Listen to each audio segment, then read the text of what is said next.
139వ కీర్తన. దయచేసి అందరూ ఓపెన్ చేయండి. ఈ 139వ కీర్తనను మనము ధ్యానం చేస్తాం. ఈ ధ్యానాలను మనము కొంచెం ఆసక్తి కలిగి శ్రద్ధ కలిగి వినడానికి ప్రయత్నం చేద్దాం. దయచేసి ఈ 139వ కీర్తనలో ఉన్న మొదటి 6 వచనాలు మనం అందరం చదువుదాం. అంటే నేను చదువుతాను, నాతో పాటు కలిసి మీరు కూడా చదవండి. రైట్ బ్రదర్స్ అండ్ సిస్టర్స్, 139వ కీర్తన మొదటి నుంచి 6 వచనాలు చదవండి. యెహోవా, నీవు నన్ను పరిశోధించి తెలుసుకొని ఉన్నావు. నేను కూర్చుండుట నేను లేచుట నీకు తెలియను. నాకు తలంపు పుట్టక మునుపే నీవు నా మనస్సు గ్రహించుచున్నావు. నా నడకను నా పడకను నీవు పరిశీలన చేసి ఉన్నావు. నా చర్యలన్నిటినీ నీవు బాగుగా తెలుసుకొని ఉన్నావు. యెహోవా, మాట నా నాలుకకు రాకమునుపే అది నీకు పూర్తిగా తెలిసి ఉన్నది. వెనుకను ముందును నీవు నన్ను ఆవరించి ఉన్నావు. నీ చెయ్యి నా మీద ఉంచి ఉన్నావు. ఇట్టి తెలివి నాకు మించినది, అది అగోచరము, అది నాకందదు. దావీదు రాసిన ఈ 139వ కీర్తన అనేది చాలా గంభీరమైన కీర్తన. కీర్తనలు గ్రంథంలో ప్రత్యేకమైన కీర్తనలు ఉన్నాయి. ఒకటి, కీర్తనలు గ్రంథంలో మొత్తం ఎన్ని ఉన్నాయి? 150 కీర్తనలు ఉన్నాయి. ఈ 150 కీర్తనలు అన్నీ ఒక రకంగా ఉండవు. ఒక్కొక్క కీర్తనకి ఒక్కొక్క థీమ్ అనేది ఉంటుంది. ఉదాహరణగా స్తుతి, కృతజ్ఞతాస్తుతులు చెల్లించే కీర్తనలు ఉంటాయి. కృతజ్ఞతాస్తుతి అనగానే మనకు 103వ కీర్తన జ్ఞాపకం వస్తుంది. నా ప్రాణమా యెహోవాను సన్నుతించుము, ఆయన చేసిన ఉపకారములలో. కృతజ్ఞతాస్తుతులు చెల్లించే కీర్తన. తర్వాత పశ్చాత్తాప కీర్తనలు ఉన్నాయి. పశ్చాత్తాపం అనగానే ఏం గుర్తొస్తుంది?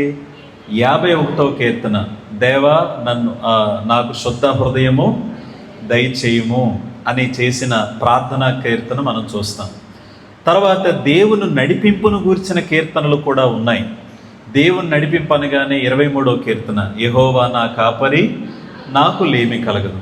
అలాగే భయముతో ఆందోళనతో చేసిన కీర్తనలు కూడా ఉన్నాయి. దేవా నన్ను దృష్టించండి, ఎందాక నీవు తీర్పు తీర్చవు, ఇలాంటి క్వశ్చన్స్తో కూడిన కీర్తనలు కూడా ఉన్నాయి. అదే సమయంలో కీర్తనల్లో దేవుని వాక్యాన్ని హెచ్చించే కీర్తనలు కూడా ఉన్నాయి. దేవుని వాక్యాన్ని హెచ్చించే కీర్తనలు అనగానే మనకి 19వ కీర్తన గుర్తొస్తుంది. అలాగే 119వ కీర్తన కూడా గుర్తొస్తుంది. అయితే ఇప్పుడు మనం చదివిన 139వ కీర్తన అనేది దీన్ని ఏమంటాము అనంటే, మనలను మనం పరీక్షించుకుని మనలను మనం పరిశీలించుకునే కీర్తన. ఇది స్వపరిశీలన కీర్తన అంటారు. ఏ కీర్తనమ్మా? స్వపరిశీలన కీర్తన. అంటే మనం దేవుని ఎదుట ఎలా ఉన్నామో, మన జీవితం దేవుని ఎదుట ఎలా ఉందో మనల్ని మనం పరీక్షించుకునే కీర్తన అన్నమాట 139వ కీర్తన. అయితే ఈ 139వ కీర్తన ఎందుకు అత్యంత ప్రాముఖ్యమైనది అనంటే, అందరూ వినండి. ఎందుకు ఇది అత్యంత ప్రాముఖ్యమైనది అనంటే, ఈ కీర్తన మనం నమ్మిన దేవుడు ఎవరో చెప్తుంది, మనం నమ్మిన దేవుడు ఎంత గొప్పవాడో చెప్తుంది, మనం నమ్మిన దేవుడు మనలను ఎంత ప్రేమిస్తున్నాడో కూడా చెప్తుంది. అంటే 139వ కీర్తన మనం చదివితే, 139వ కీర్తన అర్థం చేసుకుంటే మనకి దేవుడెవరో అర్థమవుతుంది, ఆయన మనపై చూపిస్తున్న ప్రేమ ఏంటో కూడా అర్థమవుతుంది. వింటున్నారన్న మాట? ఏం అర్థమవుతుంది 139వ కీర్తన ధ్యానిస్తే?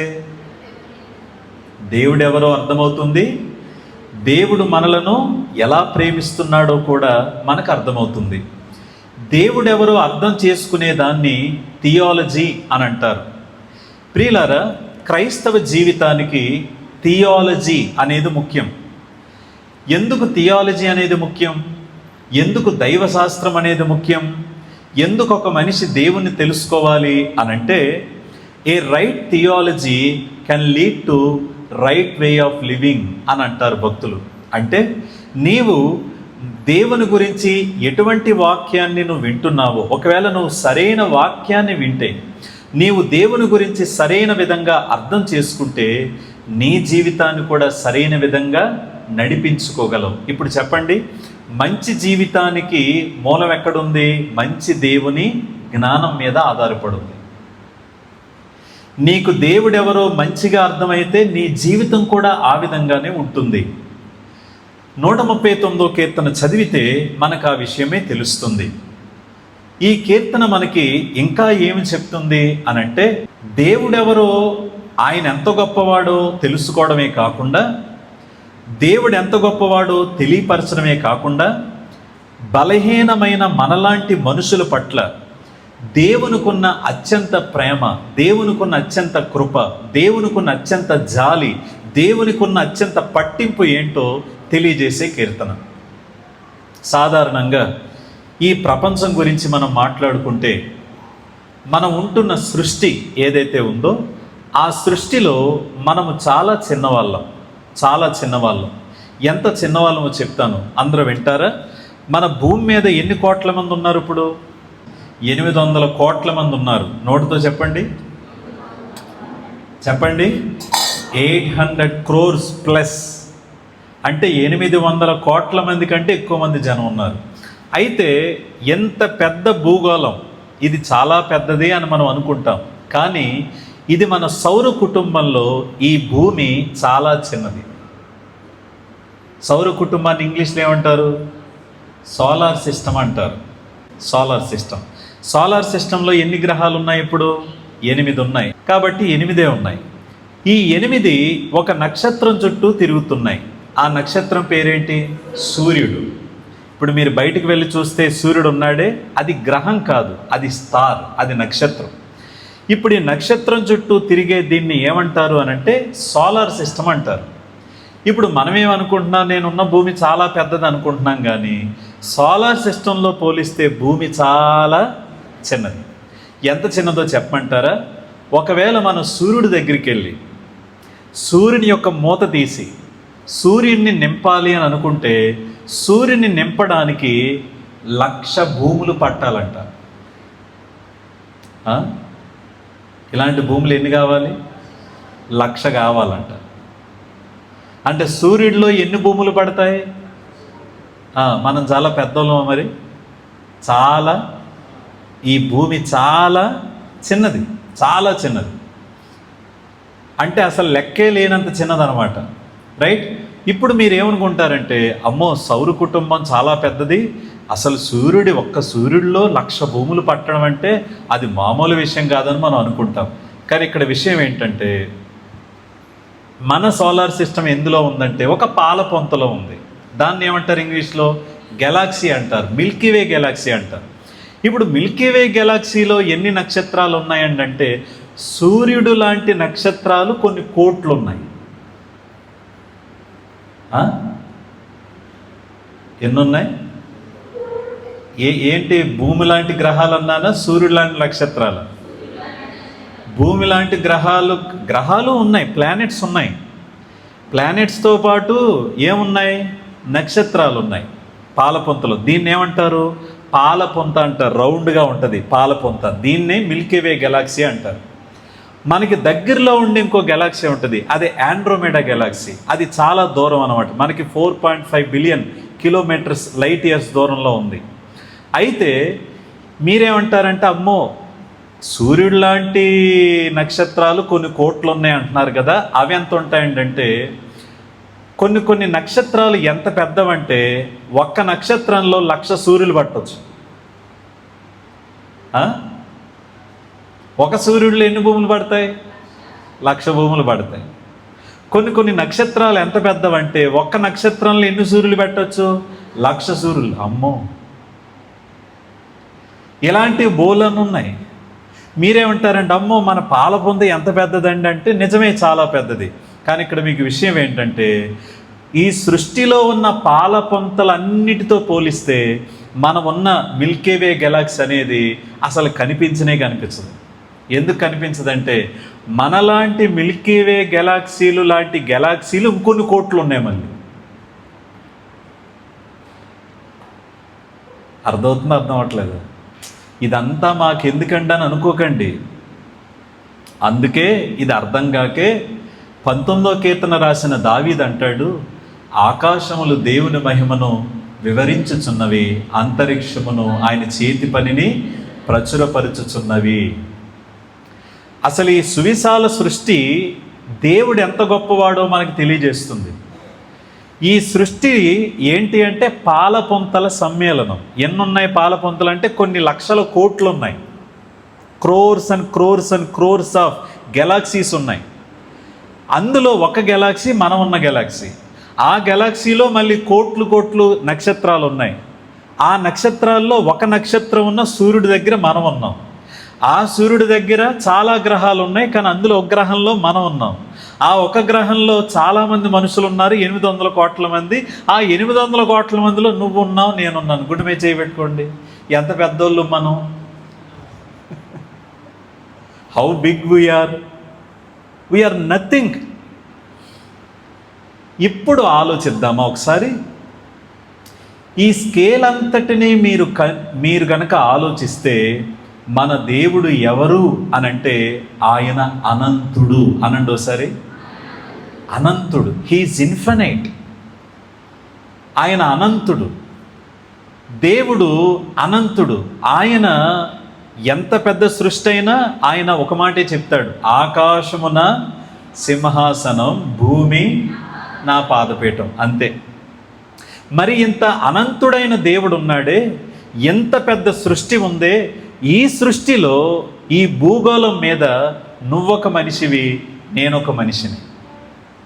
అయితే ఎంత పెద్ద సృష్టి ఏదైతే ఉందో, ఈ పెద్ద సృష్టిలో మనం చాలా చిన్నోళ్ళం. ఆ చిన్నోళ్ళు పట్ల దేవునికున్న పట్టింపు ఎంత గొప్పదో చెప్తాను నేను. సాధారణంగా ఇవన్నీ చూస్తే మనకు పెద్దోళ్ళం అనిపిస్తుందా, చిన్నోళ్ళం అనిపిస్తుందా? చిన్నోళ్ళం కాదు, మనం చీమల్లా కూడా లేం. అంతేనా?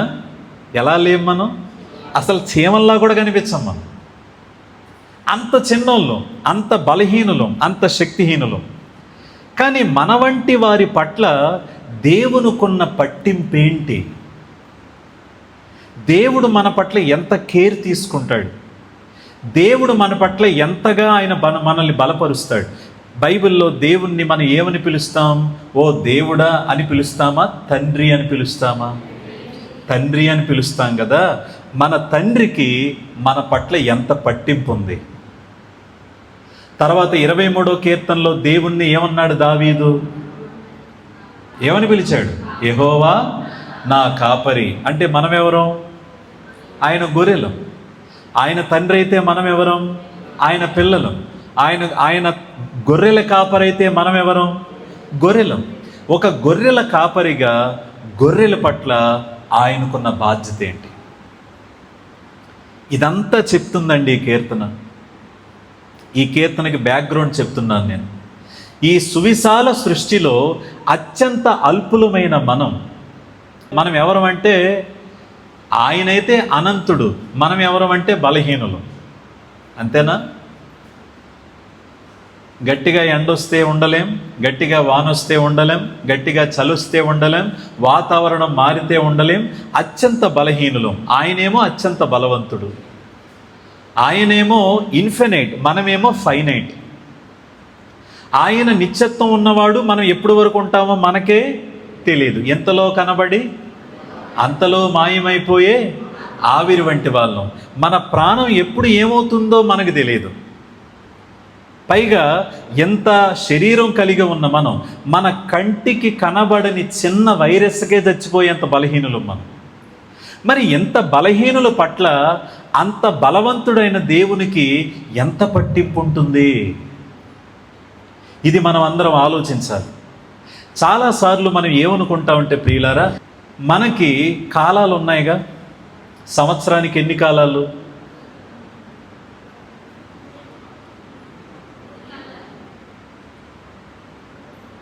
ఎన్ని కాలాలు వస్తున్నాయి? ఏంటి? ఇప్పుడు మనం ఏ కాలంలోకి వచ్చాం?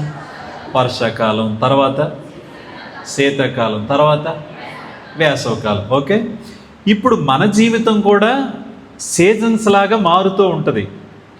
కానీ ఈ కాలాల్లో కూడా కొన్ని అకాల వర్షాలు కురిసినట్టు, వర్షాకాలంలో కూడా కొన్నిసార్లు బంగాళాఖాతంలో అల్పపీడనం ఏర్పడినట్టు, కొన్నిసార్లు వాతావరణంలో మార్పులు వచ్చి ఎక్కడో సముద్రంలో గాలి వస్తే, ఎక్కడో సముద్రంలో పీడనం ఏర్పడితే మన మీద తుఫాన్ వచ్చినట్టు, మన అత్యంత బలహీనమైన ఈ జీవితంలో ఏ రోజు ఏ పరిస్థితి ఎలా మారుతుందో మనకు తెలియదు. ఇలాంటి మనము తెలియని పరిస్థితుల్లో బ్రతికినప్పుడు, ఏ రోజు ఏ క్షణం ఏ వైపు నుంచి ఏ ప్రమాదం ముంచుకొస్తుందో తెలియదు అనే దినాల్లో మనం బ్రతుకుతున్నప్పుడు ప్రియులారా, అవి ఎదురైనప్పుడు మనం అసలే చిన్నోళ్ళను, అసలు ఆ పరిస్థితులు ఎదుర్కొంటే ఇంకా చిన్నలో అయిపోతాం. అంటే ఈ పరిస్థితులను తట్టుకోలేక, ఈ బాధలను భరించలేక, ఈ ఇబ్బందులను మనం ప్రియులారా ఎదుర్కోలేక చాలా బలహీనపడే పరిస్థితుల్లోకి మనం వెళ్ళిపోతాం. ఇలాంటి పరిస్థితులు అందరికీ ఎదురవుతాయి. Everybody should face the life. ఇదే జీవితం. జీవితంలో కాలాలు మారినట్టే మన జీవితంలో పరిస్థితులు కూడా మారుతూ ఉంటాయి. అన్నీ బాగున్నట్టే ఉంటుంది, ఒకేసారి భూకంపం వచ్చినట్టే మన జీవితాల్లో కూడా కొన్నిసార్లు ఏమొస్తాయి? భూకంపాలు వస్తాయి. ఇలాంటి పరిస్థితుల్లో మనకేం తెలియాలంటే వాక్యం తెలియాలి. We have to understand what is the word of God is saying. ఎందుకు అనంటే, అందరూ నన్ను చూడండి, ఎప్పుడైతే మనం వాక్యాన్ని తెలుసుకుంటామో అప్పుడు మనం దేవుని తెలుసుకుంటాం. ఎప్పుడైతే మనం దేవుని తెలుసుకుంటామో ఆ దేవునిలో మన గురించి మనం తెలుసుకుంటాం. ఎప్పుడైతే మన గురించి మనం తెలుసుకుంటామో అప్పుడు మన జీవితాన్ని అర్థం చేసుకుంటాం. లైన్ అర్థమైందా? వరుసగా చెప్పండి. ఫస్ట్ ఏం తెలియాలి మనకి? వాక్యం తెలిస్తే ఎవరు అర్థమవుతారు? దేవుడు అర్థమవుతాడు. రెండవది, దేవుడు ఎవరు అర్థమైతే నువ్వేంటో నీకు అర్థమవుతుంది. నువ్వేంటో నీకు అర్థమైతే నీ జీవితం నీకు అర్థమవుతుంది. You will understand not only your self, but you will understand what is life means. మనందరి చేతిలో మొబైల్ ఉంది కదా. ఏదైనా మనం వెతకాలంటే ఏ సెర్చ్లో వెతుకుతాం? వినబట్ల ఏంటండి? గట్టిగా చెప్పండి. గూగుల్ గూగుల్ గూగుల్ సెర్చ్ అంటారు కదా. గూగుల్ సెర్చ్లో వెతుకుతాం. గూగుల్ సెర్చ్లో యవ్వనస్తులు ఎక్కువగా వెతుకుతున్న ప్రశ్న ఏంటో చెప్పనా? 2 ప్రశ్నలు. Question number 1, who am I? నేనెవరిని? రెండో క్వశ్చన్ ఏంటో చెప్పనా? What is the purpose of my life? నా జీవితం పట్ల ఉద్దేశం ఏంటి? అంటే దాని అర్థం ఏంటి? అసలు నేనెవరిని? ఈ 800 కోట్ల మందిలో నేనెక్కడ ఎందుకున్నాను? ఎవరు అడుగుతున్నారు ఈ క్వశ్చన్లు? చదువు రానోళ్ళు కాదు.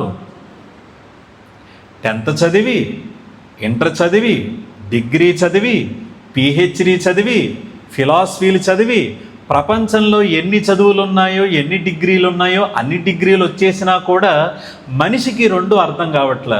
ఏంటో 2 అంటే, అసలు నేనెవరిని, ఇక్కడ ఎందుకున్నాను నేను?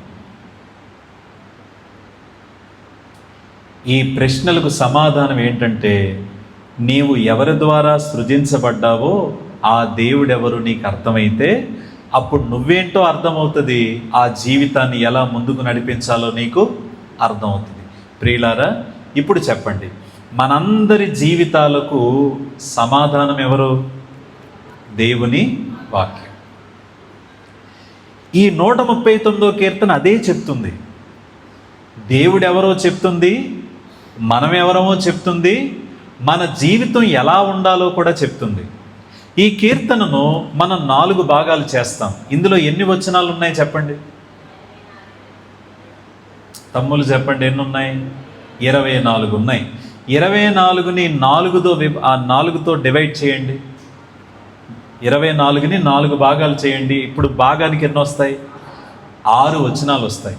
ఈ 6 వచనాలని ప్రియులారా మనం 4 భాగాలుగా, 1 నుంచి 6వ వచనం వరకు ఒక భాగం, 7 నుంచి 12 వరకు ఒక భాగం, 13 నుంచి 18 వరకు ఒక భాగం, 19 నుంచి 24 వరకు ఒక భాగం. అక్కడికి ఎన్ని భాగాలు వచ్చాయి? 4 భాగాలు. ఈ 4 భాగాల్లో దేవుని గురించి 4 లక్షణాలు తెలుసుకుంటాం మనం. చెప్పండి, ఈ 4 భాగాల్లో దేవుని గురించి 4 లక్షణాలు తెలుసుకుంటాం. ఆయన ఎవరో మనం తెలుసుకుంటాం. ఆయన మన పట్ల ఎటువంటి పట్టింపు కలిగి ఉన్నాడో తెలుసుకుంటాం.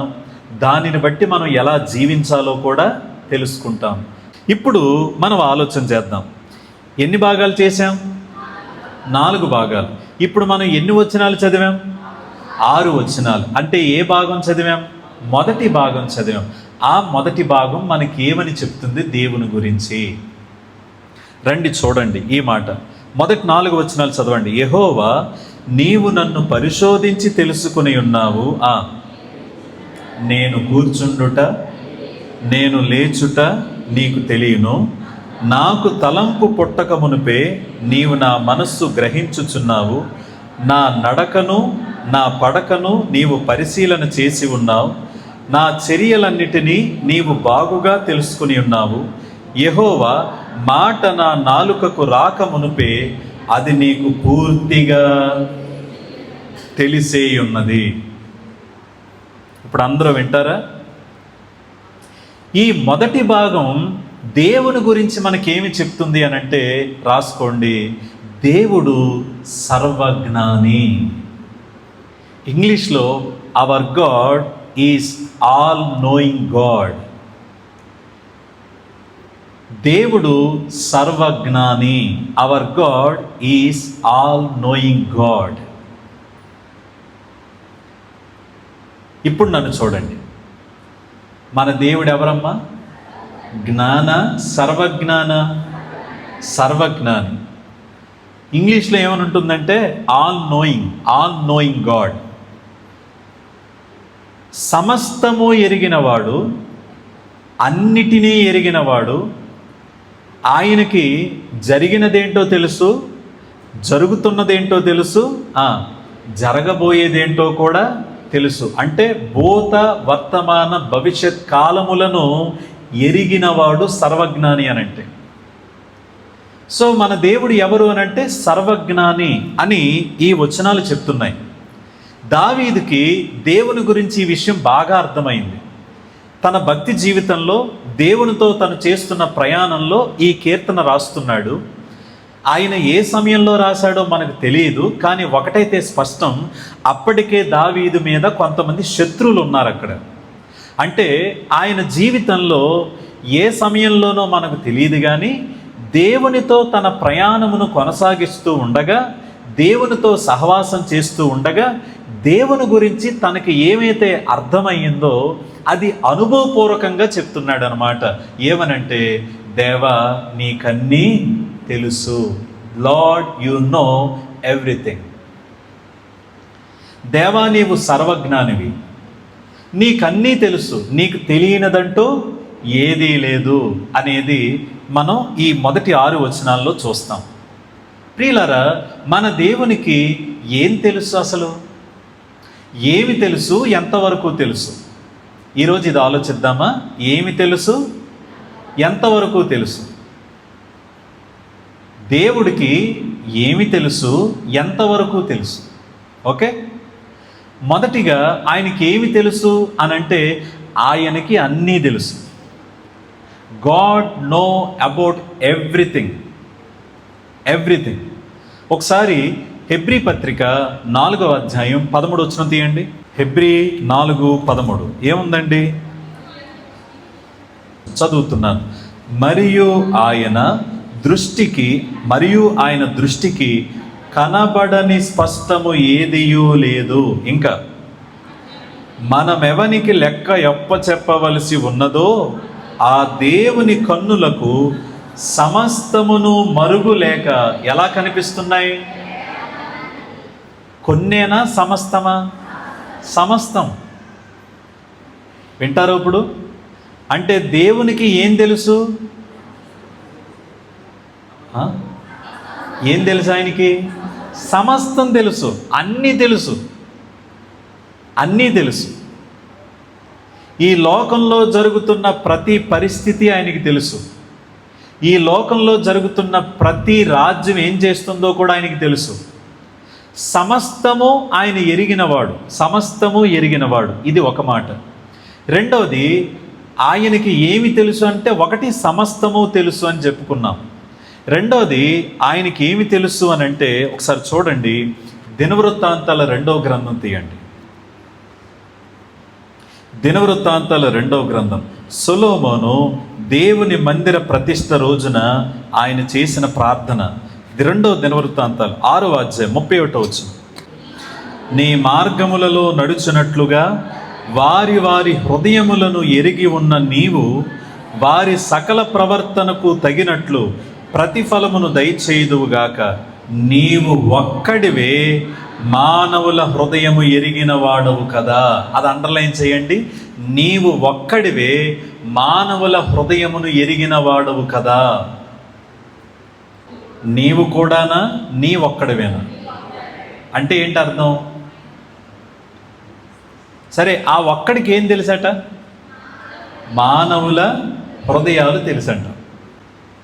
ఎంతవరకు తెలుసు చెప్తాను, అందరూ వింటారు. ఇప్పుడు ఎంతవరకు తెలుసు ఆయనకి? సాధారణంగా ఇక్కడ ఎంతమంది తల్లిదండ్రులు ఉన్నారు? పేరెంట్స్ ఎంతమంది ఉన్నారు? చెయ్యొద్దండి సరిగ్గా. ఎవరైతే చేతులు ఎత్తారో మీకు మీ పిల్లలు తెలుసా? ఛేదించేయండి. అదేంటని మాట్లాడు. మీకు మీ పిల్లలు తెలీదా? తెలుసా తెలీదా? తెలుసు. మొత్తం తెలుసా? పేరెంట్స్, మీ పిల్లలు మీకు తెలుసు అన్నారుగా, మొత్తం తెలుసా? అదేంటండి, మీరేగా జన్మనిచ్చింది, మీ నుండేగా మీ బిడ్డ వచ్చింది. మీరంటారు నిజమేనండి, కానీ వాడి హృదయంలో ఏముందో నాకేం తెలుసు.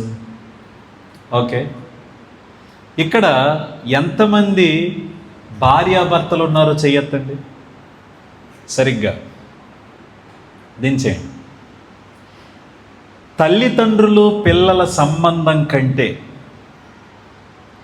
ఇంకా అద్భుతమైనది, దేవుడు ఏర్పరిచినది, ఆశ్చర్యకరమైన బంధం ఏంటి? భార్యాభర్తల సంబంధం కదా. ఇంకా ఇంటిమేట్గా ఉంటాం కదా. ప్రియులారా, దేవుడు చెప్పాడు, వారి ఇక మీదట ఇరువురు కాదు, వారిద్దరూ ఇప్పటి నుంచి ఏంటి? వాళ్ళు ఏక శరీరం. మరి ఏక శరీరంగా ఉన్న భార్యాభర్తలు ఇక్కడ ఎవరైతే ఉన్నారో, మిమ్మల్ని అడుగుతున్నాను, భర్తలారా మీకు మీ భార్య తెలుసా? భార్యలారా మీకు మీ భర్త తెలుసా? ఇది భలే ఉంది, నవ్వుతున్నారేం చెప్పండి. తెలుసా తెలీదా? తెలుసు, కానీ పూర్తిగా కొంత మట్టుకే తెలుసు. భార్యాభర్తల జీవితం ఎంత విచిత్రమైందంటే, భర్త భార్య ఒకరి గురించి ఒకరు అనుకుంటారు. నాకు ఈయన గురించి అంతా తెలుసని ఆవిడ అనుకుంటుంది, నాకు ఈవిడ గురించి అంతా తెలుసని ఆయన అనుకుంటారు. కానీ ఎప్పటికప్పుడు ఒకరికొకరు సర్ప్రైజ్ అవుతూనే ఉంటాం. ఏదో కొత్త విషయం, అవునా నువ్వు ఇలా అంటావు అనుకోలేదు, నువ్వు ఇలా ఆలోచిస్తావు అనుకోలేదు, నువ్వు ఇలా బాధపడతావు అనుకోలేదు అని అంటామే. ఎందుకు అనుకుంటామంటే మనకు తెలుసు అని అనుకున్నాం, కానీ మనకింకా తెలియని చాలా ఉన్నాయి కళలు లోపల. ఎంత విచిత్రమో చూడండి. ఒకే కుటుంబంలో పుట్టాం, ఒకే కుటుంబంలో పెరుగుతాం, ఒకే భార్యాభర్తలుగా ఉండి ఒకే ఇంట్లో ఉంటాం, దగ్గరగానే ఉంటాం, కానీ ఒకరి గురించి ఒకరికి పూర్తిగా తెలియదా? అందుకే సొలొమోను అన్నాడు, ప్రభువా, మానవుల హృదయాలను ఎరిగినవాడు నీవు ఒక్కడివే. దేవుడికి ఏం తెలుసు అంటే, ఆయనకి అన్నీ తెలుసు, అందరూ తెలుసు. ఆయనకి అన్నీ తెలుసు, అందరూ తెలుసు. ఎంతవరకు తెలుసు? ఇక్కడ మీరు ఇవి చూడండి. ఎంతవరకు తెలుసు? 2వ వచనం చదవండి. నేను కూర్చుండుట, నేను లేచుట నీకు తెలియను. అమ్మ, ఏమి తెలుసు ఆయనకి? మనం కూర్చోవడం తెలుసు, మనం లేవడం తెలుసు. అంటే మన ఉనికి తెలుసు ఆయనకి.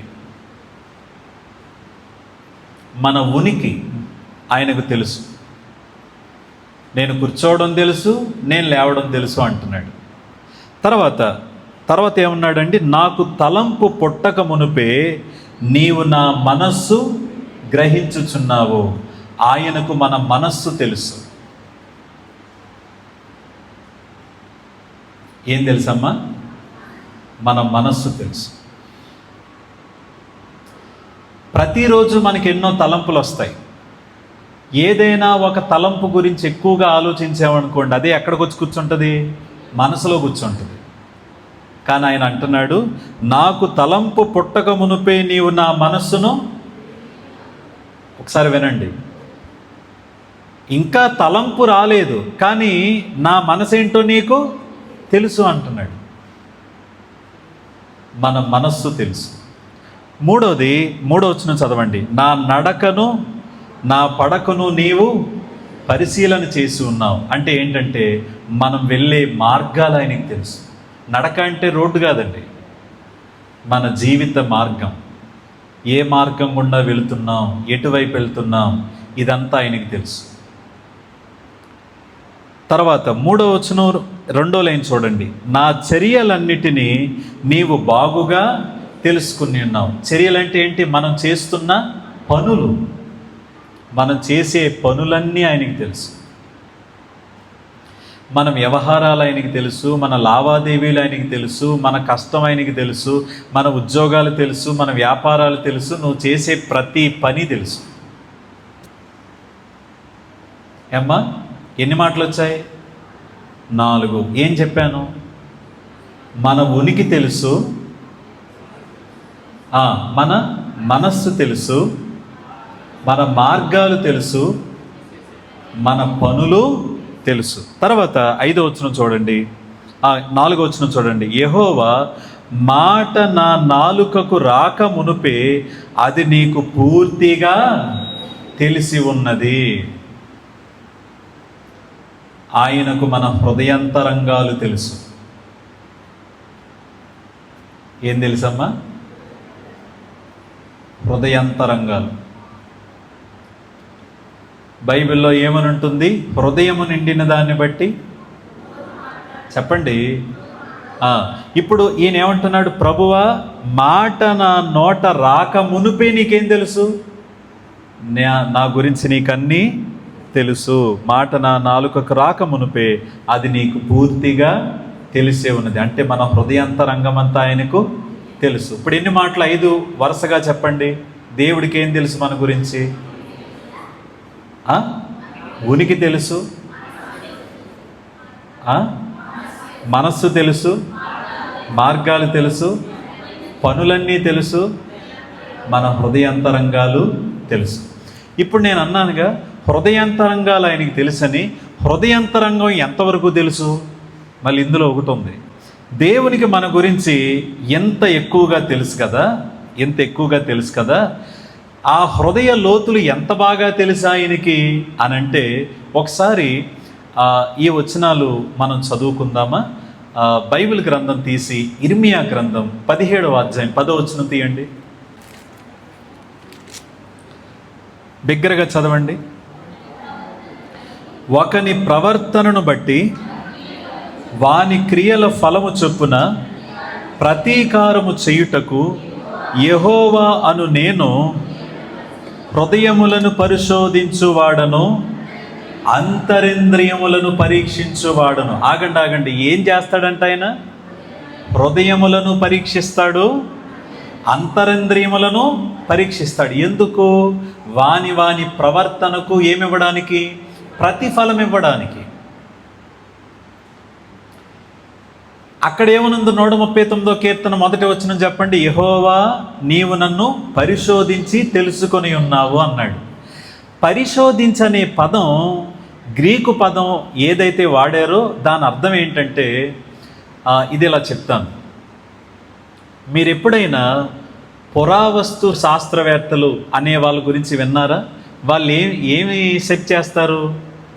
ఏదైనా ఒక భూమిని ఎంచుకొని ఆ భూమిలో ఉన్న విలువైన వస్తువులు కానీ, ఖనిజాలు కానీ, వజ్రాలు కానీ, ఇలాంటివి ఏమైనా ఉన్నాయేమోనని వారు సెర్చ్ చేస్తారనమాట.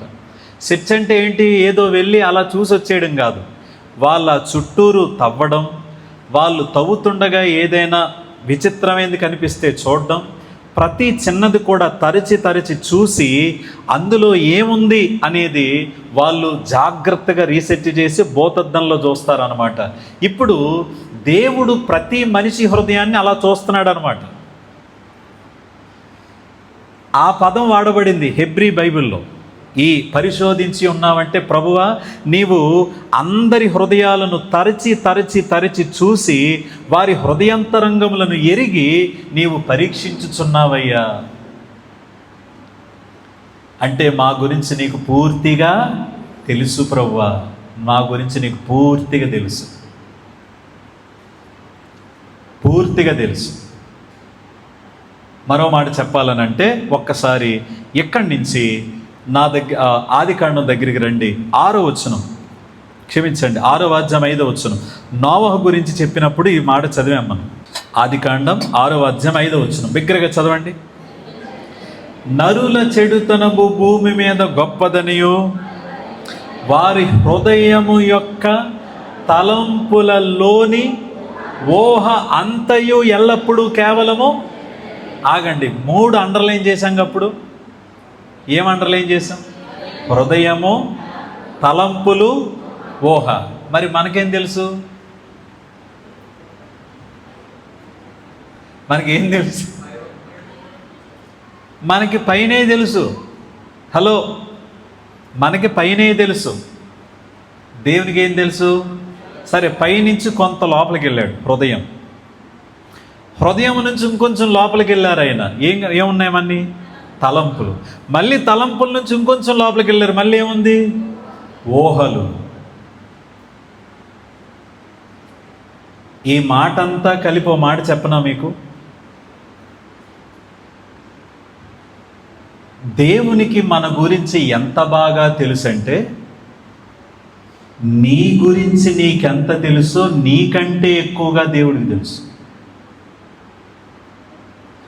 God know about you more than yourself.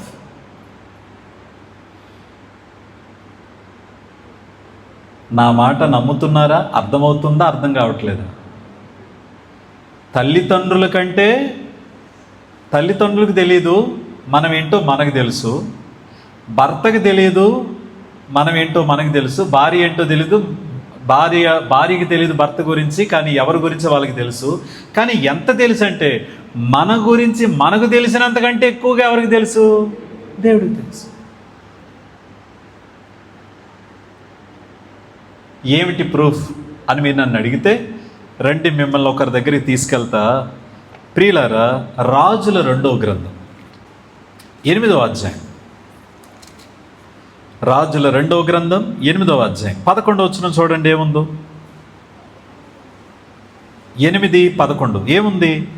హజాయేలు ముఖము చిన్నబోవునంత వరకు ఆ దైవజనుడు అతన్ని తేరి చూచుచు. ఆగండి, ఎవరా దైవజనుడు? 10వ వచనం చదవండి. తమ్ముళ్ళు, ఎవరా దైవజనుడు? ఎలీషా. రైట్, అండర్లైన్ చేసుకోండి ఆ పేర్లు. ఎలీషా, హజాయేలు పేర్లు అండర్లైన్ చేసుకోండి. రైట్, ఇప్పుడు 12వ వచనం చదవండి నాతో. హజాయేలు, నా ఏలినవాడవైన నీవు కన్నీళ్లు రాల్చెదవేమని అతను అడుగగా ఎలీషా ఇలాగ ప్రత్యుత్తరం ఇచ్చాను. ఇశ్రాయేలు వారి గట్టి స్థలములను నీవు కాల్చివేయుదువు, వారి యవ్వనస్తులను కత్తివాత హతము చేయుదువు, వారి పిల్లలను నేలకు వేసి కొట్టి చంపుదువు, వారి గర్భిణుల కడుపులను చింపివేయుదువు. గనుక నీవు వారికి చెయ్యబోవు కీడును నేను ఎరిగి ఉండుట చేత కన్నీళ్లు రాల్చుచున్నాను. ఎరిగి ఉండుట చేత అండర్లైన్ చేయండి. ఎరిగి ఉండుట చేత.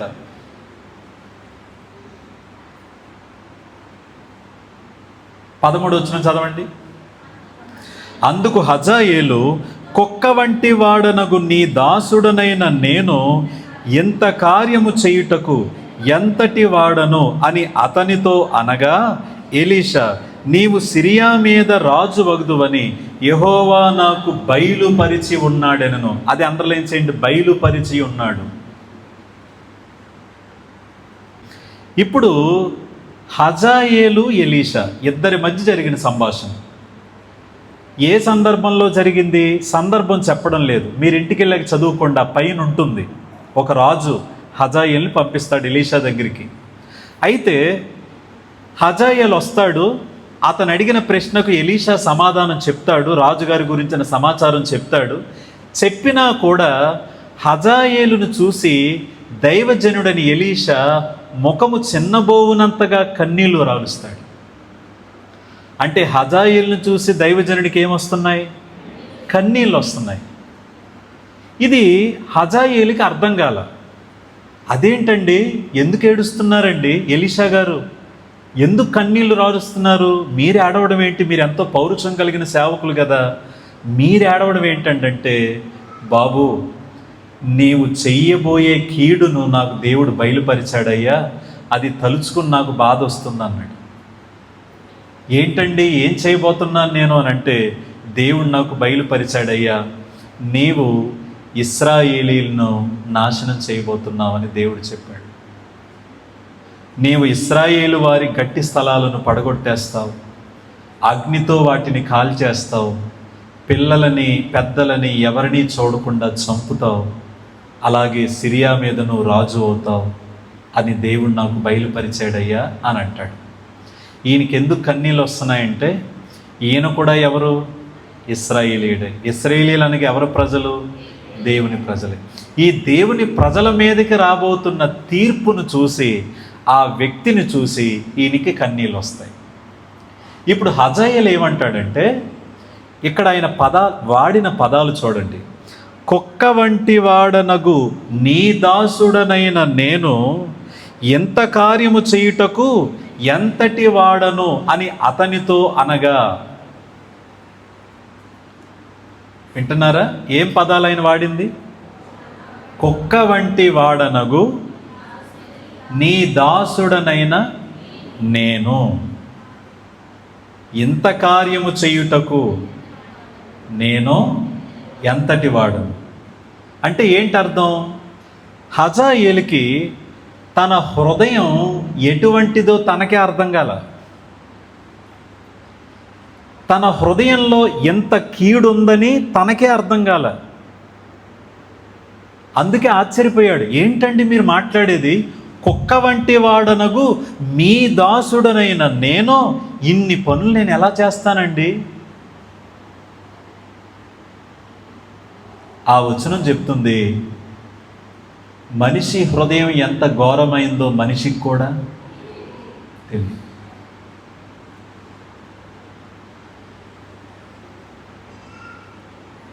టెస్ట్ అనేది మనల్ని ప్రూవ్ చేస్తుంది. మనం పరీక్షించబడే సమయాలు ఉంటాయి చూడండి, అది పాజిటివ్గానైనా కావచ్చు, నెగిటివ్గానైనా కావచ్చు. మనలో ఎంత భక్తి ఉందో తెలియజెప్పేది శోధనే, మనలో ఎంత క్రూరత్వం ఉందో కూడా తెలియజెప్పేది శోధనే. ఇప్పుడు ఉదాహరణగా చెప్పన, అబ్రహాముకి ఇస్సాకు అంటే ప్రేమ, దేవుడంటే ప్రేమ ఎంత ఎక్కువ? అది ఇస్సాకు విషయంలో అబ్రహాము నాకు ఇస్సాకు కంటే దేవుడే ఎక్కువ ప్రేమ అని ఎప్పుడు తెలిసింది? పరీక్షించబడినప్పుడే. అంటే ఏంటండి అని అంటే, పరీక్షలు అనేవి మన హృదయాలను ప్రశ్నిస్తాయి, పరీక్షిస్తాయి. మన హృదయం ఎలాంటిదో పరీక్షలు బయట పెడతాయి. ఇప్పుడు హజాయేలు ఉన్నాడా? హజాయేలు ముందు కూడా ఒక పరీక్ష. అతను చెయ్యబోయేది, తనకున్న ఆలోచనలు ఇవన్నీ ఎరిగిన దేవుడు, ముందుగానే ఎరిగిన వాడే. అది ఎలీషాకి బయలుపరిస్తే, ఆ ఎలీషా బాబు నువ్వు ఇలా అవుతావంట, నువ్వు ఇలా చేస్తావంటని చాలా వేదనతో కన్నీళ్లతో చెప్తే, తన గురించి తానే నమ్మలేనంత క్రూరంగా అతని హృదయం ఉందని తను కూడా అనుకోలేదు. అందుకే బైబిల్ చెప్తుంది, హృదయము చాలా మోసకరం. మనం నమ్మిన దేవుడు ఎవరు అని అంటే, మన గురించి మనము ఎరిగినంత కంటే ఎక్కువ ఎవరికి తెలుసు? దేవుడికి తెలుసు. మరి దేవుడు సర్వజ్ఞాని అని ఈ 6 వచనాలు చెప్తున్నాయి కదా. మరి దేవుడు సర్వజ్ఞాని అయితే అది అర్థం చేసుకున్న నేను ఆ దేవుని ఎదుట మనం ఎలా బ్రతకాలి మరి? అంతే కదా. దేవుణ్ణి ఎరిగిన వాళ్ళమని చెప్పుకునే మనం, దేవుని గురించి తెలుసు అని చెప్పుకునే మనం, మన జీవితాలు కూడా ఎలా ఉండాలి? ఆయన నాకు తెలుసు అన్నట్టుగానే ఉండాలిగా. కానీ విచిత్రం ఏంటంటే పౌలు భక్తుడు తీతుకు రాస్తూ ఈ మాట మాట్లాడాడు. ఒకసారి చూడండి ఈ మాట. తీతు పత్రిక 1వ అధ్యాయం 16వ వచనం చూడండి. 16వ వచనం అందరూ చదవండి. దేవుని ఎరుగుదుమని వారు చెప్పుకొందురు గాని అసహ్యులను, అవిధేయులను, ప్రతి సత్కార్యము విషయము భ్రష్టులనై ఉండి తమ క్రియల వలన ఆయనను ఎరుగము అన్నట్టున్నారు. ఏంటి? నోటితో ఏం చెప్తున్నారు? చెప్పాలి. నోటితో ఏం చెప్తున్నారు? మాకు దేవుడు తెలుసు. మరి బ్రతుకుతో ఏం చెప్తున్నారు? మాకు దేవుడు ఎవరో తెలియదు. ఏ కారణం ఏంటి? నువ్వు చెప్పేది ఒకలా ఉంది, నువ్వు చేసేది ఇంకోలా ఉంది.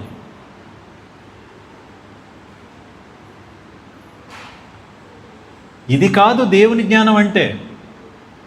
దేవుని జ్ఞానము చేత నింపబడిన వాడు ఎలా బ్రతుకుతాడంటే, తనకు ఏ సత్యమైతే తెలుస్తుందో ఆ సత్యాన్ని అనుసరించి నడుస్తాడు.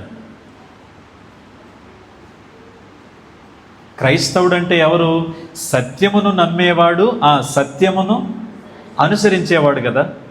ఇప్పుడు దేవుడు ఎవరో అనేది సత్యం, అది మనకు అర్థమైంది అనుకోండి, మన జీవితం కూడా దానికి తగినట్లుగా బ్రతుకుతాం మనం. బైబిల్ ఏమని చెప్తుంది? ఆయన ఎవరు? సర్వజ్ఞాని. మరి ఆయన సర్వజ్ఞాని అని బైబిల్ చెప్తుంది కదా.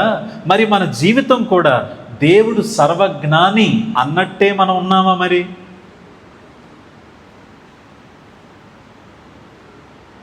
పైగా ఆయనకి ఏమి తెలుసో చెప్పుకున్నాంగా.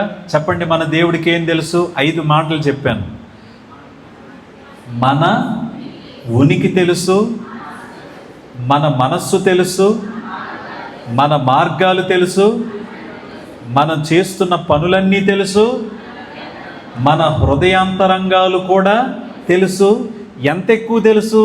ఒక కుమారుడికి తల్లిదండ్రులకి తెలిసినంత కంటే,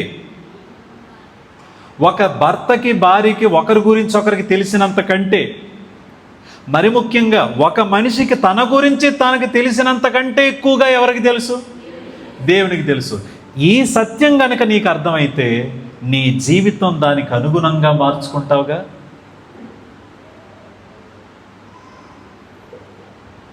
విచిత్రం ఏంటంటే దేవుడి జ్ఞానమేమో చాలా ఉంది, కానీ దేవుని జ్ఞానం ఉంటే సరిపోదు కదా. ఇక్కడ ఆయన అంటున్నాడు కదా, వాళ్ళు దేవుని ఎరుగుదుమని చెప్పుకుంటున్నారు, కానీ దేవుడు ఎవరో మాకు తెలియదు అన్నట్టున్నారు. ఇక్కడ కూర్చున్న మనం అందరం ఆలోచన చేద్దాం. దేవుడు సర్వజ్ఞాని అని మనకు అర్థమవుతుందా? ఒకవేళ అర్థమైతే ఎలా జీవిస్తాం మనం? మన జీవితాన్ని ఎట్లా మలుచుకుంటాం? మన బ్రతుకును ఎలా మనం జాగ్రత్త చేసుకుంటాం? 2 మాటలు చెప్పి నేను ప్రార్థన చేస్తాను. 2 మాటలు తీయండి. 2 మాటలు. కీర్తనలు 51వ కీర్తన 10వ వచనం. కొంచెం అందరం మన నోరు తెరిచి బిగ్గరగా చదువుదామా? 51:10. దేవా, నా యందు శుద్ధ హృదయము కలుగజేయుము, నా అంతరంగములో స్థిరమైన మనస్సును నూతనముగా పుట్టించుము. దేవుడు సర్వజ్ఞాని అని ఏ మనిషి అయితే అర్థం చేసుకుంటాడో ఆ మనిషి మొదటిగా దేవుని భయంతో బ్రతుకుతాడు. ఏ భయం అమ్మా? దేవుని భయం. ఎందుకు దేవుని భయం ఉంటుంది అనంటే, తనకు తెలుసు నా దేవుడు అన్నీ చూస్తున్నాడు, నా దేవుడు అన్నీ గమనిస్తున్నాడు, నా దేవుడు అన్నీ పరీక్షిస్తున్నాడు, ఆయన కంటికి మరుగైనదంటూ ఏదీ లేదు. ఆ దేవుని ఎదుట నన్ను నేను జాగ్రత్తగా కాపాడుకోవాలి అనే దేవుని భయముతో తన హృదయాన్ని శుద్ధి చేసుకుంటాడు. అన్నిటికంటే ముఖ్యంగా దేన్ని దాచుకుంటాడు భద్రంగా? తన హృదయాన్ని భద్రం చేసుకుంటాడు. ఎందుకు? దేవుడు ఎక్కడి వరకు చూస్తాడు? హృదయ అంతరంగాలను చూస్తాడు కదా. ఈ విషయం ఎప్పుడైతే ఒక మనిషికి అర్థమవుతుందో, దేవుడు పరీక్షించే ఈ హృదయాన్ని చాలా జాగ్రత్తగా కాపాడుకుంటాడు, భద్రం చేసుకుంటాడు. ఎలా పడితే అలా వదిలేడు ఈ హృదయాన్ని. ఎందుకంటే దేవుడు సర్వజ్ఞాని అని అర్థమైన మనిషికి శరీర శుద్ధి మీద కంటే ఎక్కువ శ్రద్ధ దేని మీద ఉంటుందంటే హృదయ శుద్ధి మీద ఉంటుంది. ఎందుకంటే మత్తయి సువార్త 5వ అధ్యాయంలో శరీర శుద్ధి గలవారు ధన్యులని ఉందా?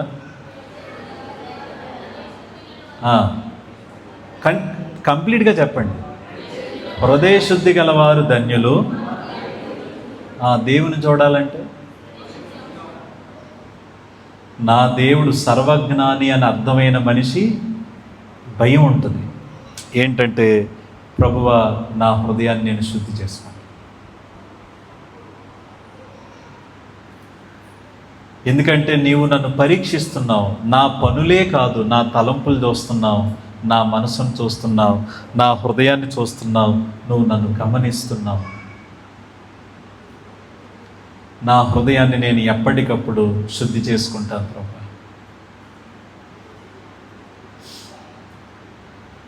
నా మాటలు అర్థమవుతున్నాయా? వ్యర్థమవుతున్నాయా? అర్థమవుతున్నాయా? నా దేవుడు సర్వజ్ఞాని అని తెలిసినవాడు దేవుని ఎదుట భయముతో బ్రతుకుతాడు, భయంతో బ్రతుకుతాడు.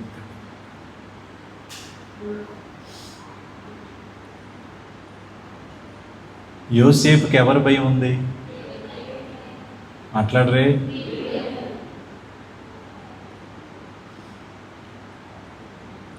పోతీఫరు భార్య ప్రేరేపించినప్పుడు ఎవ్వరు లేరు, కానీ యోసేపుకి అర్థమైన విషయం ఏంటి? ఆయనకు అన్నీ తెలుసు. భయం, దేవుని భయం. దానియేలుకి ఎవరి భయం ఉంది? ఎంత దానియేలుకి తెలుసు అంటే, దేవునికి నేను ఏం తింటున్నానో తెలుసు, ఏమి తాగుతున్నానో తెలుసు. ఇప్పుడు నేను తినకూడనిది తింటే, తాగకూడనిది తాగితే అది ఎవరికి ఇష్టం లేనిది? ఆ దేవుడు చూస్తుండగా నేను ఈ పని చెయ్యగలనా అని అనుకున్నాడు. నా దేవుడికి అన్నీ తెలుసు. ప్రియులారా, మనకి భయం ఉందా? దేవుని భయం కలిగిన మనం మన హృదయాన్ని, మన నోటిని జాగ్రత్తగా కాపాడుకోవాలి. చెప్పండి మళ్ళీ. మన హృదయాన్ని, మన నోటి. ఏ కారణం ఏంటంటే హృదయము నిండిన దాన్ని బట్టి నోరు మాట్లాడుతుంది. ఒక విషయం చెప్తాను వినండి. మన గురించి హృదయంలో ఎంత ఉందో అదంతా మనుషులకు తెలియదు, కానీ కొంత మట్టుకైనా ఎలా తెలుస్తుంది? చెప్పండి. మాటల ద్వారానే కదా. మాటల ద్వారానే కొంత మట్టుకు మనం, మొత్తం కాదు, మళ్ళీ మొత్తం అంతా తెలిసింది ఒకరికి, ఎవరికి? దేవునికే. కానీ కొంత మట్టుకు మనుషులకి ఎలా తెలుస్తుంది? హృదయమును బట్టే తెలుస్తుంది. ఆ హృదయములో నుండి వచ్చే మాటలను బట్టే తెలుస్తుంది. ఈ విషయంలో జాగ్రత్త ఉందా? మిమ్మల్ని ఇంకో క్వశ్చన్ అడగనా? మనం మన గురించి ఎక్కువ చెప్పుకుంటామా, వేరే వాళ్ళ గురించి ఎక్కువ చెప్పుకుంటామా? ఎందుకో చెప్పనా? మన దృష్టిలో మనం చాలా మంచోళ్ళు. That is the deceiveness of the heart. అదే హృదయం చేసే మోసం. హృదయం ఏం చేస్తుందంటే మనల్ని మోసం చేస్తుంది ప్రియులారా. అందుకే దావీదు అన్నట్లుగా మనం ఎప్పటికప్పుడు అడగాలి. ఏమనంటే, దేవా నాకు ఏ హృదయం దయచే? శుద్ధ హృదయం, శుద్ధ హృదయం.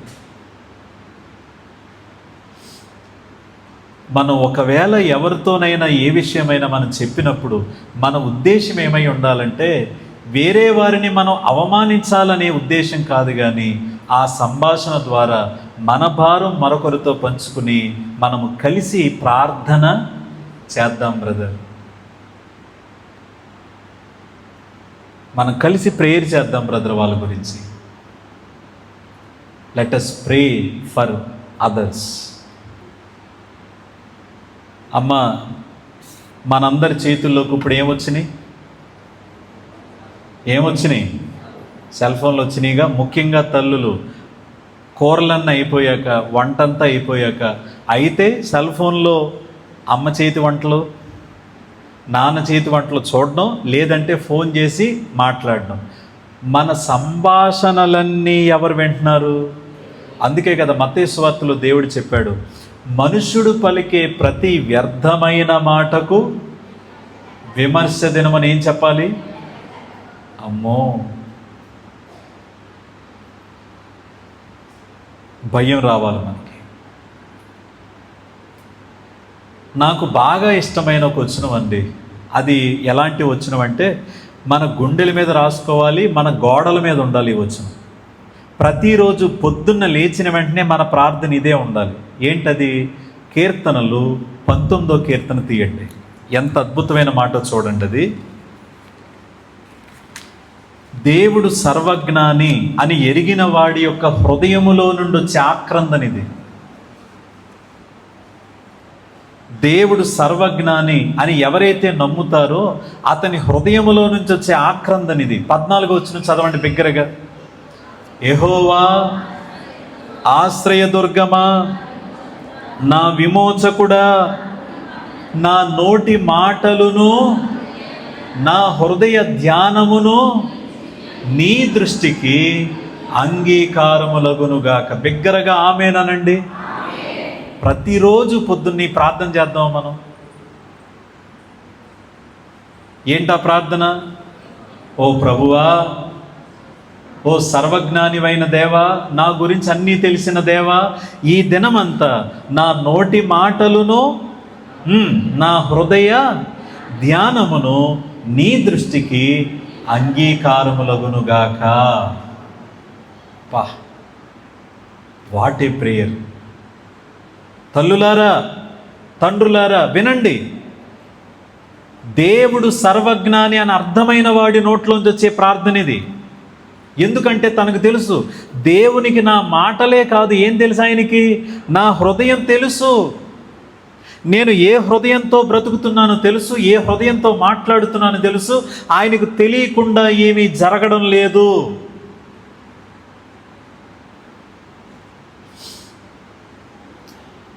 ఆ దేవుని భయం మన మాటలను, మన హృదయాన్ని పరిశుద్ధంగా కాపాడుతుంది. ఇది ఒకటి.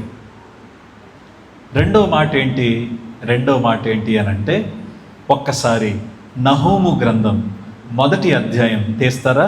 నహూము గ్రంథం పేజీ నెంబర్ 768.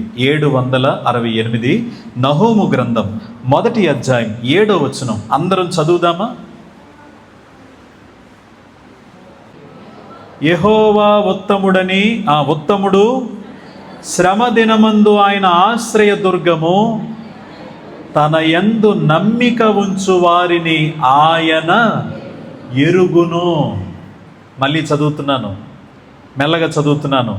యెహోవా ఉత్తముడు, శ్రమ దినమందు ఆయన ఆశ్రయదుర్గము, తన యందు నమ్మిక ఉంచు వారిని ఆయన ఎరుగును.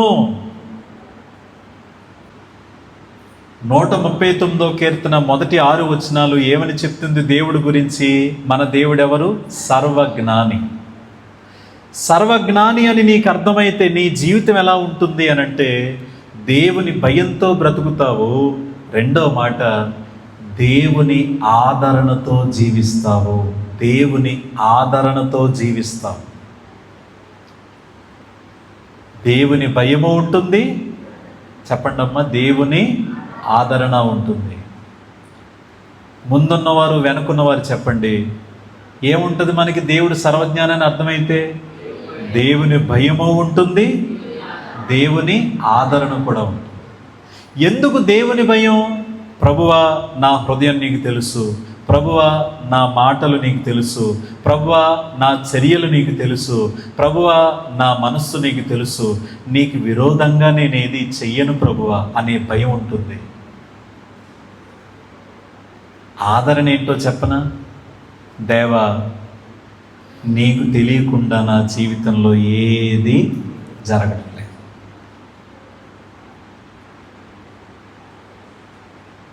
ఒక కత్తికి ఎన్ని వైపు పదును ఉంటుంది? దేవుని వాక్యం ఎలాంటిది? రెండంచులు గల వాడి ఆయన ఖడ్గం కదా. దేవుడు సర్వజ్ఞాని అని నీకు అర్థమైతే ఒకవైపు పదును ఏంటంటే దేవుని భయం. పాపం చేయడానికి భయపడతాం, ఒక్క చెడు మాట మాట్లాడడానికే భయపడతాం, మరొకరి గురించి మాట్లాడడానికే ఆలోచిస్తాం. అది మరోవైపు పదునేంటంటే దేవునికి తెలియకుండా నా జీవితంలో ఏమీ జరగట్లేదని ఒక నెమ్మదితో, ఒక విశ్రాంతితో నువ్వు జీవిస్తావు. ఆ మాట చూడండి, యెహోవా ఎవరు? ఉత్తముడు. శ్రమ దినమందు ఆయన ఎవరు? ఆశ్రయదుర్గము. ఎందుకంటే ఎవరికైనా ఆశ్రయదుర్గం అంటే ఎవరైతే ఆయన్ను నమ్ముకుంటారో వాళ్ళందరిని ఆయన ఎరుగును గనక ఆయన వారికి ఎలా ఉంటాడు? ఆశ్రయం. ఎరుగును అంటే ఏంటి అర్థం? తనను నమ్ముకున్న వారందరి గురించి ఆయనకి బాగా తెలుసు. God know everything about his people. వాస్తవంగా చెప్పాలంటే దేవుడికి ప్రపంచంలో జరిగేవన్నీ తెలుసు, అందరి గురించి తెలుసు. కానీ ఆయన ప్రత్యేకమైన ఫోకస్ ఎవరి మీద ఉంటుందంటే తనను నమ్ముకున్న వారి మీద. నమ్మనోళ్ళని దూరం నుంచి చూస్తున్నాడు, నమ్మినోళ్ళని దగ్గర నుండి చూస్తున్నాడు. మనం చెప్పుకున్నాం కదా, గర్విష్ఠులను దూరం నుంచి చూస్తున్నాడు, కానీ దీనులకి దగ్గరగా ఉన్నాడు. ఆయన చూస్తున్నాడు. ఆయనకి తెలియకుండా మన జీవితంలో ఏమీ జరగదు. అందుకే ఇంటికి వెళ్ళాక చదువుకోండి, తిమోతి 2వ పత్రిక 2వ అధ్యాయం 19వ వచనం తీకండి. తిమోతి 2వ పత్రిక 2వ అధ్యాయం 19వ వచనంలో ఏముంటుందో తెలుసా? దేవుడు తన వారిని ఎరుగును. ఎవరిని? దేవుడు తనవారు, అందరు కాదు, మళ్ళీ తనవారు, తన ప్రజలు, తన గొర్రెలు.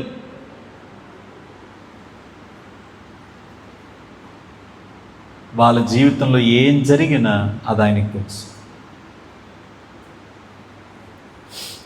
అందుకే ఒక దైవజనుడు, ప్యూరిటన్, ఒక భక్తుడు ఏమన్నాడంటే, థామస్ బ్రూక్స్, ఆయన పేరు థామస్ బ్రూక్స్. ఆయన ఏమన్నాడంటే, God's omniscience should be a terror to hypocrites but a comfort to sincere believers. God's omniscience should be a terror to hypocrites but a comfort to sincere believers. Thomas Brooks అనే దైవజనుడు అన్నాడు, దేవుడు సర్వజ్ఞాని అనే ఆలోచన వేషధారుల గుండెల్లో రైళ్లు పరిగెట్టేలా చేస్తుంది, నిజమైన విశ్వాసుల హృదయాలను ఆదరణతో నింపుతుంది. దేవునికి అన్నీ తెలుసు అని అన్నామంటే వేషధారులకి ఏమొస్తుంది? అమ్మో, దేవునికి అన్నీ తెలుసు, నేను చేసే వేషాలన్నీ ఏంటి? వేషధారణ అంటే ఏంటి అర్థం? లోపల ఒకటి, బయట. దేవునికి నీ హృదయం తెలుసు అని వేషధారులతో చెప్తే, అమ్మో దేవుడికి నా గురించి అన్నీ తెలుసు అని చెప్పి భయపడతారు. ఆ ఆలోచనే వాళ్ళ గుండెల్లో రైళ్లు పరిగెట్టేలా చేస్తుంది. It's a terror to hypocrites. కానీ నిజమైన విశ్వాసులకి అది ఎక్కడ లేని ఆదరణ తెప్పిస్తుంది. ఏంటి ఆదరణ అంటే, వారు దేవునితో సహవాసం చేస్తున్నారు, వాళ్ళ హృదయాన్ని శుద్ధిగా కాపాడుకుంటున్నారు. వాళ్ళ జీవితంలో ఏది జరిగినా అది ఎవరిని దాటి రావాలి? దేవుని దాటే రావాలి. ఎవరు అనుమతిస్తే రావాలి? దేవుడు అనుమతిస్తేనే రావాలి. అది వాళ్ళకి అర్థమైతే ఎంత ధైర్యం అండి! How comfort. ఎంత ధైర్యం వస్తుంది మనకి, ఎంత ఆదరణ వస్తుంది, ఎంత సంతోషం ఉంటుంది. ప్రభువా నీకు తెలియకుండా ఏమీ జరగడం లేదు కదా.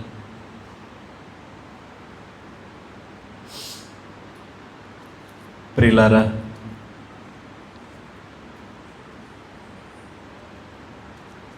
మన జీవితంలో కొన్ని భూకంపాలు వస్తాయని చెప్పానుగా. భూకంపాలు వచ్చినప్పుడు భూమి ఎలా కదులుతుంది. ఒక్కోసారి మన భక్తి పునాదులు కూడా ఏమవుతాయి, కదులుతూ ఉంటాయి.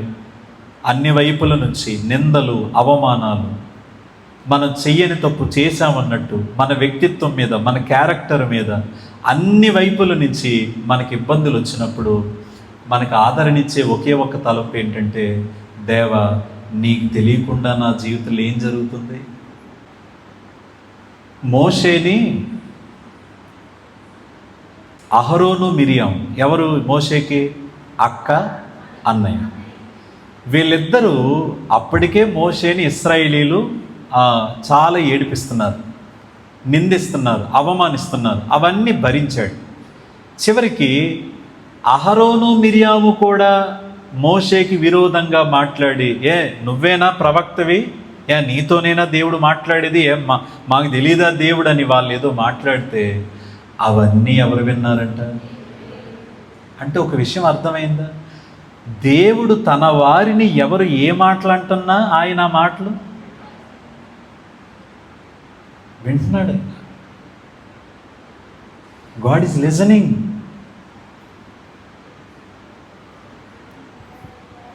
తన వారికి విరోధంగా మాట్లాడే ప్రతి మాటలు ఎవరి దగ్గరికి వెళ్తున్నాయి?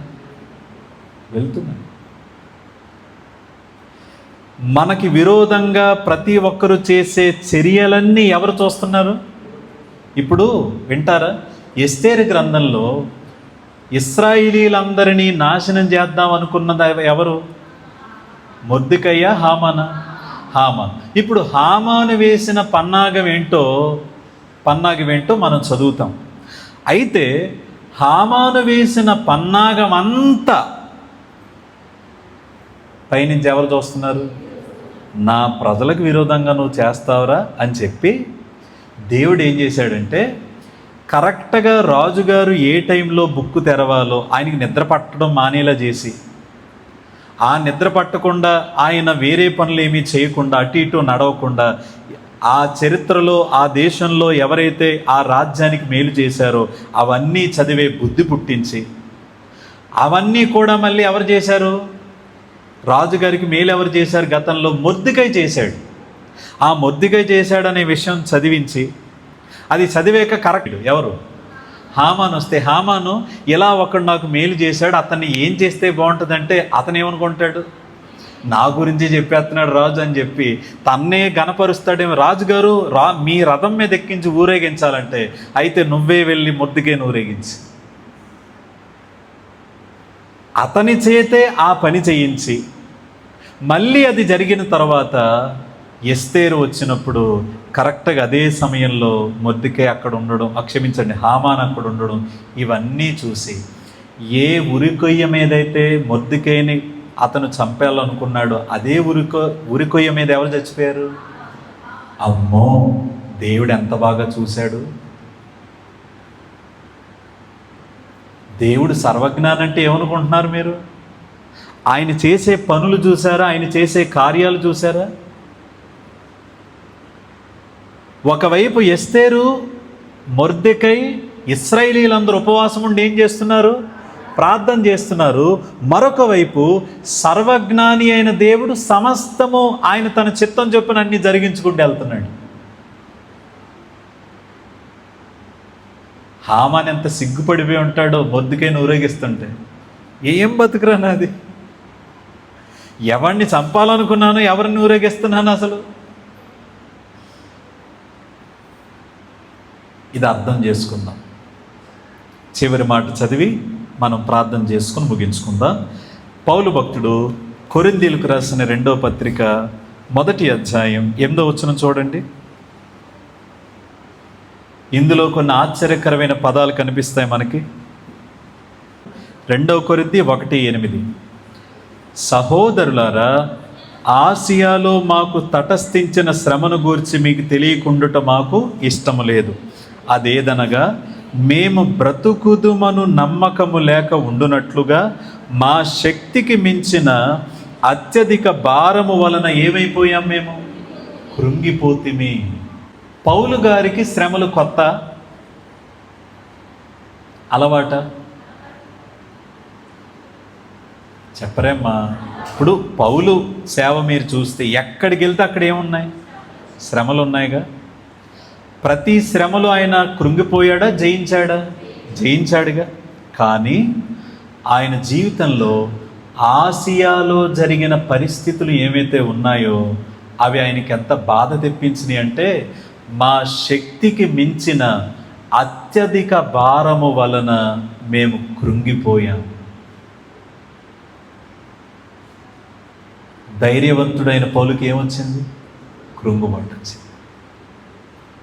కానీ తర్వాత ఏం జరిగిందో చూడండి. 9వ వచనం, మరియు మృతులను లేపు దేవుని యందే గాని మా యందే మేము నమ్మిక ఉంచుకుంటున్నట్లు మరణమగుదుమను నిశ్చయము మా మట్టుకు మాకు. ఎంత కష్టం వచ్చిందంటే, ఇంకా మన కష్టంతో కానీ మన యొక్క ఆలోచనలతో కానీ మనం ఇంకా బతకలేము. దేవుడు కాపాడితే తప్ప ఇంకా మనం చచ్చిపోవడం ఖాయం. అంత కష్టం వస్తే 10వ వచనం చదవండి. అట్టి గొప్ప మరణము నుండి మమ్మును తప్పించెను, ఇక ముందును తప్పించును. మరియు మా కొరకు ప్రార్థన చేయటం వలన మీరు కూడా మాకేం చేస్తున్నారు? సహాయం చేయుచుండగా ఆయన ఇక ముందును మమ్మను తప్పించునని ఆయన యందు ఏం గలవారమై ఉన్నాము? 2 చేతులు పైకి స్తోత్రం చెప్పండి. బిగ్గరగా చెప్పండి. ధైర్యంగా చెప్పండి. ఎంత గొప్ప దేవుడండి. పౌలు అంటున్నాడు, ఇదిగో కొరింథీయులారా, హృదయం చాలా భారంతో నింపబడ్డాయి. మా శక్తికి మించిన అత్యధికమైన భారం మా మీదకి వచ్చింది. దానివల్ల మేము కృంగిపోయాం. దేవుడు కాపాడితే తప్ప మన సొంత జ్ఞానంతో మనల్ని మనం కాపాడుకోలేమనే నిశ్చయత మాకు వచ్చేసింది. కానీ దేవుడు మమ్మల్ని మరణానికి అప్పగించకుండా ఆయన చిత్తం ఉన్నంత వరకు మమ్మల్ని ఎక్కడే ఉంచి ప్రతి ప్రమాదము నుండి ఆయన ఏం చేస్తున్నాడు? తప్పిస్తున్నాడు. తప్పించాడు అని చెప్తూ ఇక ముందును కూడా చదివారా మీరు? ఏముంది అక్కడ? ఇక ముందును తప్పించు అంటే ఏంటి అర్థం? ఇప్పటి వరకు కష్టాలు వచ్చాయి, మరణకరమైన కష్టాలు వచ్చాయి, దేవుడు వాటి నుంచి తప్పించాడు. ఇక ముందు కూడా వస్తాయి, కానీ దేవుడు ఏం చేస్తారు? తప్పిస్తారు. రావన్నాడా? వస్తాయంటున్నాడు. వస్తాయి, కానీ దేవుడు ఏం చేస్తారు?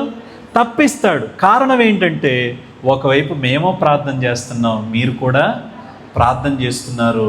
ఇక దేవుడే మమ్మలను నడిపిస్తాడు. మమ్మలను మేము దేవుని చేతులకి అప్పగించుకున్నాం.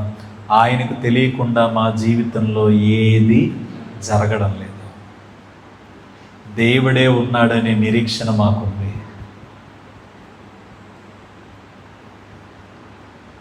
మా తల్లులారా, మనకి కష్టాలు లేనందుకు సంతోషంగా ఉన్నామా?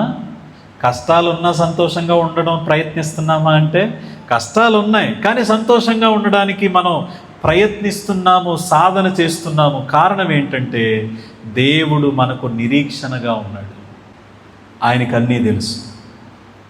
ఎవరైనా నిన్ను తిట్టే తిట్లు తెలుసు, నీ మీద వేసే నిందలు తెలుసు, నీ గురించి చెడుగా ఎవరెవరి దగ్గర మాట్లాడుకుంటున్నారో ఆ మాటలన్నీ తెలుసు, నీకు ఎవరైతే ఎత్తుకు పై ఎత్తేద్దాం అనుకుంటున్నారో అవన్నీ తెలుసు. దేవునికి తెలియనిదంటూ ఆయన అన్నీ ఎరుగును, అన్నీ చూస్తున్నాడనే విషయం మనకు అర్థమైతే ఆదరణ ఉంటుంది. ఆ ఆదరణ మనకు నిరీక్షణ దయచేస్తుంది. ముగిస్తున్నాను. 139వ కీర్తనలు ఎన్ని వచనాలు చూసాం? 6 వచనాలు. ఈ 6 వచనాలు ఏం చెప్తున్నాయి? మన దేవుడు సర్వజ్ఞాని, ఆయనకి అన్నీ తెలుసు, అందరూ తెలుసు. అందరి గురించి ఆయనకి ఏమేం తెలుసు? వారి ఉనికి తెలుసు, మనస్సు తెలుసు, మార్గాలు తెలుసు, పనులు తెలుసు, వాళ్ళ హృదయాంతరంగాలు తెలుసు. ఎంత ఎక్కువ తెలుసు? వాళ్ళ గురించి వాళ్ళకి తెలిసిన దానికంటే ఆయనకి ఎక్కువగా తెలుసు. మరి ఎంత తెలుసని నీకు అర్థమైతే నువ్వెలా జీవిస్తావంటే 2 మాటలు: దేవుని యందలి భయం, రెండవది దేవుడిచ్చే ఆదరణ. దేవుని భయం కలిగిన వాడు హృదయాన్ని శుద్ధిగా కాపాడుకుంటాడు. దేవుని ఆదరణ కలిగిన వాడు నిరీక్షణతో బ్రతుకుతాడు. ఇది మనం సాధన చేద్దామా? ప్రతిరోజు దేవుడు నన్ను గమనిస్తున్నాడు, నన్ను చూస్తున్నాడు అనే ఆలోచనతోనే జీవిద్దామా? అలాంటి కృప దేవుడు మనకు దయచేయునుగాక.